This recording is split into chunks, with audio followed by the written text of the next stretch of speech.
Bonjour à tous, bienvenue à la Minute Marché du Capitaine. Aujourd'hui, lundi 26 avril, on va faire un point crypto-monnaie, macroéconomique et on va voir ce qui se passe cette semaine et comment au mieux préparer notre semaine et comprendre les niveaux techniques qui sont intéressants à exploiter. Avant tout, je vous invite, s'il vous plaît, à suivre la chaîne du Capitaine et mettre un petit pouce bleu si ça vous a plu. Ne faites pas partie de la grande majorité qui ne le fait pas. C'est très important pour le référencement. Je vous rappelle que maintenant, les minutes marché sont disponibles en podcast. Donc, si vous n'avez pas la possibilité de voir les graphiques, je vais maintenant pouvoir vous fournir un podcast avec la minute marché. Alors, on va commencer par l'indice du dollar. Ça faisait longtemps qu'on n'avait pas fait un petit tour sur cet indice. Et qu'est-ce qu'il nous raconte? On voit que l'indice du dollar est maintenant redevenu baissier. Donc, on avait eu cette petite peur au ventre qui se remettait à devenir haussier et dans ces cas-là, qui aurait pu impacter gravement le marché des actions et les actifs à risque aussi comme le Bitcoin.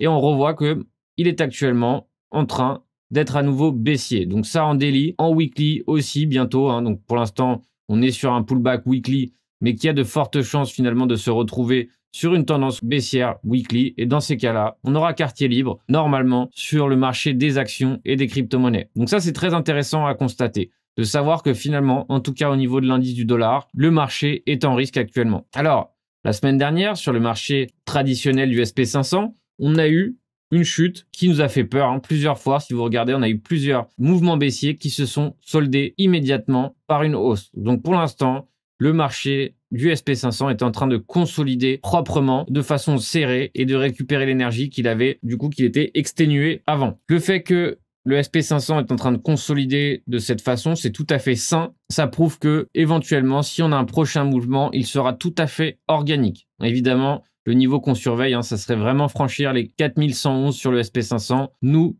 amènerait à avoir un pullback plus important sur le SP500 et probablement il se répercuterait aussi sur le marché du Bitcoin et des crypto-monnaies. Donc pour l'instant, on n'en est pas là. Pour l'instant, on est sur une consolidation serrée et il a en tout cas l'air de vouloir essayer de s'extirper par le haut de ce range. Donc on va voir qu'est-ce qui va se passer dans les prochains jours sur le SP500, mais c'est toujours intéressant de voir qu'est-ce qui se passe sur les marchés traditionnels pour voir si c'est reflété ou non sur le marché des crypto-monnaies. On va passer maintenant au Bitcoin. Alors qu'est-ce qui s'est passé sur le Bitcoin? On a eu un joli short squeeze qui s'est fait ce matin. Alors, il est vrai que on était ultra baissier, le sentiment était ultra négatif, tout le monde, voyait déjà le Bitcoin à 44K, à 45K, etc., etc. Et finalement, qu'est-ce qu'on a eu? On a eu un Bitcoin qui a fait un short squeeze. C'est-à-dire que hier soir, on a fait semblant d'aller breaker les 47 000.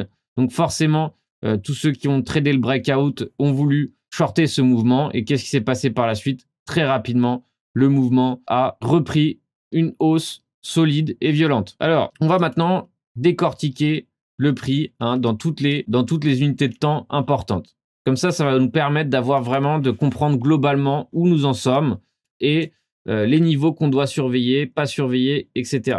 Alors, en monthly, en partant du monthly, qu'est-ce qu'on a? On a un range monthly ici qui part de 44 900 jusqu'à 61 000. Et les clôtures sont entre 45 200 et 59 600. Donc ça, c'est notre range monthly. C'est-à-dire que pour l'instant, nous sommes à l'intérieur de ce range monthly. Alors, qu'est-ce qui va se passer? Il y a de fortes chances que ce mois-ci, en tout cas, on est parti pour, et peut-être éventuellement le mois prochain, nous restions à l'intérieur de ce range monthly. Donc maintenant qu'on a un peu ces niveaux qui sont extrêmement importants. Pourquoi? Parce que par exemple, il y a 2 mois, notre clôture monthly s'est faite ici à 45K, ce qui fait que 45K est forcément un niveau de support important. Et là, pareil, ici, le mois dernier, c'est clôturé à 59K environ. Ce qui fait que ces niveaux-là sont les niveaux les plus importants des 2 derniers mois. Donc, c'est ceux-là qu'on va surveiller de très près et qui vont certainement faire office à la fois de support et à la fois de résistance. Donc, maintenant qu'on a ces niveaux en monthly, on part tout simplement sur du weekly. Et sur du weekly, qu'est-ce qu'on a?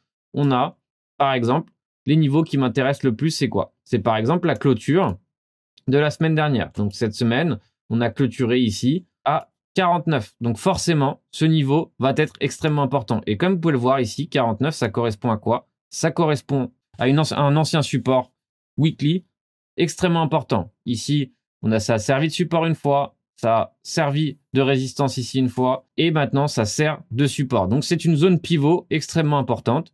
Et pour l'instant, nous avons réussi à clôturer dessus. Quel est le prochain niveau qui m'intéresse ici en weekly? C'est forcément le corps de la bougie de la semaine dernière. Donc, pareil ici, 56K est forcément un niveau qui va servir certainement de résistance. Donc là, c'est pareil. On a, on va dire, une résistance qui est claire ici à 56K. 56K va être, du coup, maintenant, j'avais mis support, mais maintenant, c'est devenu une résistance. Donc, on note résistance weekly. Donc, forcément, ce point-là, ces points-là, cette zone-là va certainement servir de résistance, ou en tout cas, on va voir la réaction qui va se faire sur ces niveaux. Et ça va fortement m'intéresser de savoir qu'est-ce qui va se passer sur ce niveau. Donc, moi, pour ma part, j'ai joué le swing ici. J'ai acheté ce support. Pourquoi? Parce que c'est un support. Et je vais tenter, en tout cas, d'aller chercher au minimum les 56K. Peut-être, on pourra aller plus loin, ici, à 59K, etc. Mais pour l'instant, mon objectif est ici à 56K. Donc, maintenant qu'on a réussi à mapper plus ou moins le Bitcoin, on va voir maintenant qu'est-ce qui se passe en daily pour voir où on en est. Donc là, pour l'instant, on a cette superbe bougie qui est en train de se faire. Donc, pour moi, c'est un mouvement organique. C'est pas juste un bull trap comme j'ai pu entendre ce matin. Non, pour l'instant, ici, comme vous pouvez le voir, on a réintégré ce dernier creux ici des 50K. Donc, on a fait semblant de le franchir. C'est plutôt un bear trap qui s'est fait ici sur les 50K. Et là, on est en train de le réintégrer. Donc, on va voir que ici, les 49K vont être un support intéressant à observer. Il va falloir évidemment le tenir pour qu'on puisse en tout cas aller chercher le haut de ce range monthly. Je vous rappelle que pour l'instant, je ne suis pas du tout en train de chercher des nouvelles all-time high. Non, je suis en train de parler de range. Pourquoi? Parce que nous sommes certainement sur un range weekly et monthly qui va s'établir dans les semaines prochaines. Alors maintenant, on va surveiller ça, évidemment. Mais qu'est-ce qu'on a comme chose importante aujourd'hui à surveiller? Finalement, c'est la clôture de 3,5 milliards d'options pour vendredi. Parce que cette semaine, c'est vrai qu'on n'en a pas parlé, j'en vois moins sur les réseaux sociaux. Mais quelle est la différence? C'est que la différence, finalement, c'est que ce mois-ci, pour la première fois, nous sommes en dessous du max pain. Donc là, c'est vrai qu'on est en train de le chercher là tout de suite à l'instant. Donc le max pain est à 54K. Que veut dire le max pain? Le max pain, c'est tout simplement le niveau où le plus de acheteurs d'options se retrouvent négatifs. Donc c'est le niveau où si ça clôture à ce niveau-là, c'est là où il y a le plus de perdants. Donc il y a une théorie qui dit que le prix tente à aller chercher ce max pain. Alors pour l'instant, pour le Bitcoin, on n'a pas eu, en tout cas les 5 derniers mois, de clôture sur le max pain. Ça ne s'est pas fait encore. Je ne l'ai pas encore vu. Donc, généralement, j'ai établi que 20-30%, c'est la moyenne auquel on clôture. Donc, pour l'instant, à chaque fois, on a eu des clôtures au-dessus du max pain, hein, parce que pour l'instant, on n'avait que des cas de figure. Donc, c'est-à-dire que là, pour l'instant, c'est exceptionnel. On n'a eu que des cas de figure où on était au-dessus du max pain et que le prix, peu avant expiration, et allait chercher à atteindre le max pain. Là, pour la première fois, on était en dessous du max pain. Et là, le prix est en train d'aller chercher à s'attirer vers le max pain ici à 54K. Alors, est-ce qu'on va clôturer cette fois-ci à 54K le 30 avril? Est-ce qu'on va clôturer 20%, 20-30% au-dessus du max pain comme par habitude? Donc, ça serait sur les 56, 58. Est-ce qu'on va clôturer en dessous du max pain ici à 50K? Donc voilà, c'est toutes les interrogations qui se posent. Mais en tout cas, le prix, cette fois-ci, s'est dirigé vers le max pain, en tout cas, ce matin. Donc, c'est intéressant de voir finalement qu'on se retrouve dans un cas de figure bien différent des autres fois, mais que finalement, encore une fois, ce max pain va servir d'aimant pour la clôture qui va se faire ici le 30 avril. Je vous rappelle que j'ai un webinaire qui va se mettre en place sur les options. Donc, on a déjà fait plusieurs sessions sur ce webinaire. La prochaine session sera la semaine prochaine. Donc, pour ceux qui veulent en savoir plus sur les calls et les put options, c'est le moment de vous inscrire, car les places sont limitées et ça part très rapidement. Donc ceux qui veulent, qui ne sont pas débutants, je vous rappelle que quand même les options, c'est un sujet où il ne faut pas être complètement débutant pour commencer dans le trading d'options. Il faut déjà avoir une notion sur les marchés avant de se lancer dans le trading d'options, évidemment. Donc en tout cas, voilà pour le max pain, situation pour l'instant qu'on n'a jamais vue. Donc c'est super intéressant de se retrouver dans des cas de figure nouveaux. On va maintenant passer à notre ami Ethereum, hein, qui lui était la superstar de la semaine dernière. Alors, qu'est-ce qu'il y a sur Ethereum? On va faire de la même façon qu'on a établi un peu tous les niveaux intéressants en weekly. On va voir les niveaux qui nous intéressent ici sur l'Ethereum. Donc, comme d'habitude, j'aime bien noter la clôture de la semaine dernière. Donc, clôture de la semaine dernière est ici. J'aime bien les mettre en blanc. Voilà. Alors, la semaine dernière, on est parti chercher cette clôture weekly. Donc, comme vous avez pu le voir, elle a servi de support. Donc, maintenant, qu'est-ce qu'on a? On a ici le haut de la bougie de la semaine dernière. Ça va être forcément notre niveau qui nous intéresse. Ça va être le niveau qu'on va chercher à atteindre et qu'on va savoir aussi dans un deuxième temps si on va finir par le franchir. Donc ça, c'est évidemment les questions que tout le monde se pose et du coup, on va devoir observer ce qui va se passer sur ces niveaux. Donc maintenant, je me mets en daily. En daily, qu'est-ce que j'ai ici? On a eu une forte correction ici qui s'est faite ici à 2500. On a corrigé, on a repris. On a eu un nouvel all-time high. Grand nombre se sont fait piéger ici. C'est pour ça qu'on a eu ce marteau qui s'est mis en place, cette étoile du soir qui s'est mis en place. Et ici, du coup, on a un support qui est assez évident, qui se dessine ici à peu près. Voilà, ici, c'est un support. Donc, du coup, maintenant, c'était la résistance qui était en face de nous, qui va éventuellement maintenant devenir support. En tout cas, ici, c'était un niveau important. On a réussi à le franchir. C'était un élément important à faire. Pourquoi on a réussi à franchir ce niveau? C'est tout simplement parce que ici, en 4 heures, on a réussi à retourner la tendance. Donc maintenant, on est passé en tendance haussière 4 heures ici sur le Ethereum. Donc une fois qu'on avait franchi, j'en ai parlé dans le live hier, une fois qu'on a franchi les 2355, on est passé en tendance haussière 4 heures. Donc maintenant, les probabilités pour que cette tendance haussière 4 heures se propage sur la tendance daily sont assez élevées. Donc quand est-ce qu'on va passer en tendance haussière daily? C'est sur un franchissement de 2639. Donc on va voir maintenant, on va suivre la price action qui va se dérouler en 4 heures pour qu'on ait éventuellement notre signal daily et enfin que l'Ethereum tente un nouvel all-time high. Pour l'instant, il est haussier. Pour l'instant, il est en tendance neutre daily, mais en 4 heures, il est motivé, en tout cas, pour aller essayer d'aller chercher au moins le top ici, qui s'est fait ici à 2634. Donc, pour l'instant, c'est haussier pour Ethereum. Il y a l'énergie amplement suffisante pour faire ce mouvement haussier. Ici, en daily, on a un shop chargé à 60. Donc, pour l'instant, Ethereum est tout à fait bullish. On va maintenant s'intéresser aux indices. Pourquoi les indices? Comme vous savez, ces indices compilent la majorité des cryptos et on va voir celles qui sont intéressantes actuellement en termes d'indices. Celle qui me saute aux yeux ici, c'est le DeFi Perp. Le DeFi Perp est en train de réintégrer ici cette résistance qu'il avait du mal à franchir. Donc pour l'instant, il a réintégré ce dernier creux ici qui était à 11 700. Ici maintenant, on l'a franchi et on a un retournement de tendance 4 heures. Pareil sur le DeFi Perp. Alors pour moi, c'est lui qui va avoir la cote dans les prochains jours, tout simplement parce que c'est le DeFi qui est lié le plus proche d'Ethereum. Donc si Ethereum se porte bien, au bout d'un moment, forcément, les capitaux se tourneront vers la DeFi. C'est comme ça que les flux de capitaux procèdent. C'est qu'on passe d'un élément. La semaine dernière, Ethereum était extrêmement haussier. C'est pour ça que finalement, les altcoins n'en ont pas tant profité que ça parce que les capitaux étaient uniquement portés sur Ethereum. Et maintenant qu'Ethereum a corrigé, maintenant qu'Ethereum est en dessous de son all-time high, finalement, les capitaux vont se diriger petit à petit vers le DeFi Perp et éventuellement sur les altcoins aussi. Mais pour l'instant, celui qui attire mon attention, c'est le DeFi Perp qui a retourné sa tendance.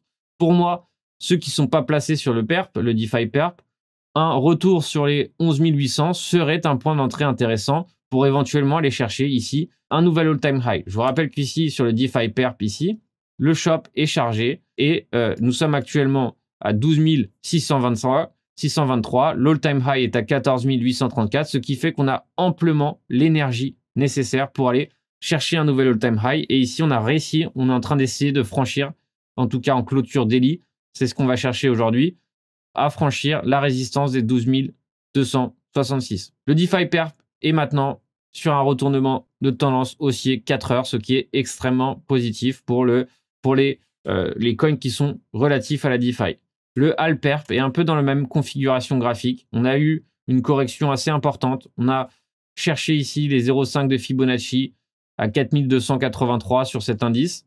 Et maintenant, nous avons réussi à nous affranchir de la résistance des 4600. Et maintenant, évidemment, le job, évidemment, va être d'aller chercher, en tout cas, la prochaine résistance ici à 5000 et éventuellement le top ici qui était à 5646. Une fois qu'on aura franchi toute cette résistance, on pourra éventuellement aller chercher des nouvelles all-time high. Mais d'abord, procéder niveau par niveau, d'abord les prochaines résistances et ensuite éventuellement, on va chercher le reste si tout va bien. Mais en tout cas, c'est un beau pullback qui est en train de s'établir ici en daily. Donc on avait besoin de cette correction, on est allé monter trop vite, on avait besoin de ces corrections pour rétablir l'ordre un peu sur ce marché. Pareil pour les exchange perp, c'est quasiment les mêmes configurations. On a un shop daily qui est chargé, donc on a vraiment la force nécessaire pour continuer à éventuellement hausser par la suite. Évidemment, on peut continuer à baisser, hein. Ici, le support, il est clair sur l'exchange perp, c'est 10 000. Si vraiment on franchit les 10 000, là, on pourrait voir une correction très importante se mettre en place. Mais pour l'instant, on reste haussier. Comme vous pouvez le voir ici, évidemment, on a tenté de franchir ces supports, ce support des 10 000, mais on n'a pas réussi à le franchir clairement. Pour l'instant, il tente évidemment d'aller chercher la prochaine résistance ici qui est à 12 700 et ensuite le all-time high qui est à 14 000. Donc voilà, c'est assez haussier aussi au niveau des indices et c'est très positif de voir le marché qui est en train de récupérer, qui nous a fait peur, qui a fait peur à tout le monde. Hier, c'était encore la panique à bord. J'ai testé un peu l'audience et tout le monde voyait le Bitcoin tomber et c'était là où vraiment on sentait la panique. Donc pour moi, c'est un mouvement haussier qui est en train de s'établir. C'est pas juste un bull trap, c'est vraiment un pullback qui est en train de s'établir en tout cas sur les exchange perp et ensuite à voir pour le Bitcoin. Évidemment, il faut surveiller. On peut très bien, au niveau du Bitcoin, rebondir sur la résistance des 56 ou des 58 ou des 59 et par la suite, une fois qu'on a touché les 59, corriger violemment. C'est une éventualité. Mais en tout cas, on est sur un début de swing haussier qui est en train de se dérouler sur l'ensemble des cryptos. Maintenant, on va passer au coin des commentaires. Comme d'habitude, je vous invite toujours à mettre un coin en commentaire, celui que vous souhaitez voir analysé. Les deux coins qui sont revenus, c'est le Omisgo. On va faire un tour sur le Omisgo. Omisgo qui a eu une correction violente. Comme tous les coins qui ont subi une hype, il se passe toujours la même chose. C'est-à-dire que voilà, le coin ici a retourné la tendance en daily ici en franchissant les 8 $. Et une fois que les 8 $ ont été franchis, c'est allé très vite, trop vite et trop rapidement. On est passé de 8 $ ou de 7 $ ici à 11 $, 36, trop vite. Le shop était déchargé. Qu'est-ce qu'on a eu ici? Un sommet en dessous du précédent ici à 10,69 et on a corrigé violemment par la suite ici. Donc pour l'instant, on a l'air d'avoir trouvé un support ici sur les 6 $. Ça va être notre référent. Pourquoi? Parce que si vraiment on franchit les 6 $ violemment à la baisse, ça serait pas très bon pour le Omisgo qui pourrait, on va dire, corriger intégralement son mouvement ici et repartir à 4 $.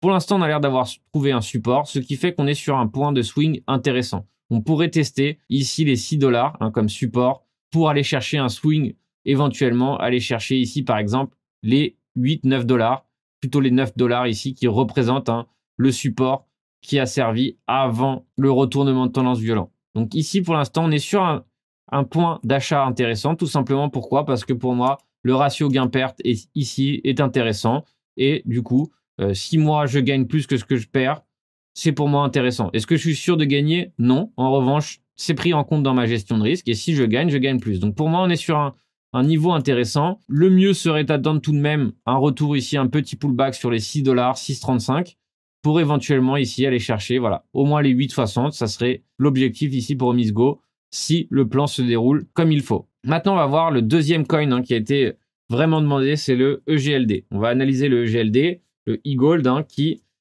fait beaucoup parler de lui tout le temps. C'est vraiment un coin qui a une communauté engagée. Donc, qu'est-ce qu'on a ici? On a la même configuration graphique. On a eu cette violente hausse. On est passé de 120 $ à 240 $. Donc, on a doublé en même pas une quinzaine de jours. C'est là où vous voyez qu'on va trop vite. Vraiment, si on double un coin en 15 jours, c'est que ça va beaucoup trop vite. Et là, qu'est-ce qu'on a eu? On a eu la correction violente. Pareil ici, on est allé chercher, on est retourné ici à cette ancienne résistance qui est maintenant devenue pivot. Elle a servi de support. Donc ici, c'est pareil, un retour sur les 154 serait un point d'entrée intéressant pour éventuellement aller chercher ici au moins les 200 $ ou au moins les 220 $.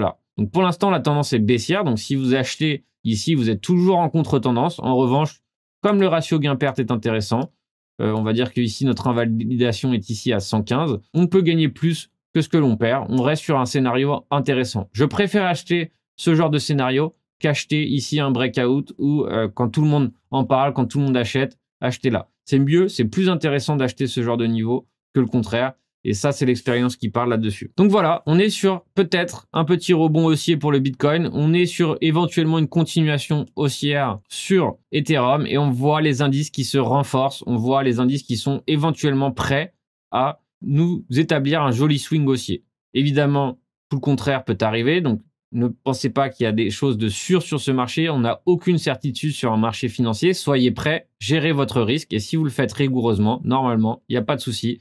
vous pouvez mettre toutes les chances de votre côté pour réussir sur ce marché. La petite nouveauté, c'est que j'ai fait un guide de A à Z où j'ai recompilé toutes les formations gratuites de YouTube. Toutes les vidéos gratuites de YouTube, je les ai compilées, mis dans un guide. Tous mes articles que j'ai écrits, je les ai mis dans un guide. Tous les sites d'information dont vous avez besoin pour trader sont compilés dans ce guide. Vraiment, vous avez tout ce qu'il vous faut pour démarrer. Vous n'avez pas d'excuse, que ça doit coûter de l'argent. Non, c'est entièrement gratuit et vous n'avez pas l'excuse finalement de ne pas avoir les infos nécessaires. Il y a à peu près une quinzaine d'heures de vidéos au minimum. Donc, c'est une formation entièrement gratuite que je mets à votre disposition. Étudiez-la et ensuite, vous pouvez voir si vous voulez aller plus loin, si vous ne voulez pas aller plus loin. Mais voilà, ici, vous avez ce guide gratuit qui va vous servir énormément pour débuter, pour apprendre ce métier, pour apprendre ce corps de métier qui est le trading et qui n'est pas forcément simple. On se retrouve très bientôt pour la prochaine Minute Marché, pour le prochain tutoriel. Je vous invite, s'il vous plaît, à ne pas faire comme la majorité qui ne like pas, qui ne suit pas la chaîne. Pourquoi? Parce que c'est très important pour le référencement. Il faut que la chaîne se développe, grandisse. Alors c'est grâce à vous, c'est grâce à votre contribution que cela peut se faire. Bon trading à tous.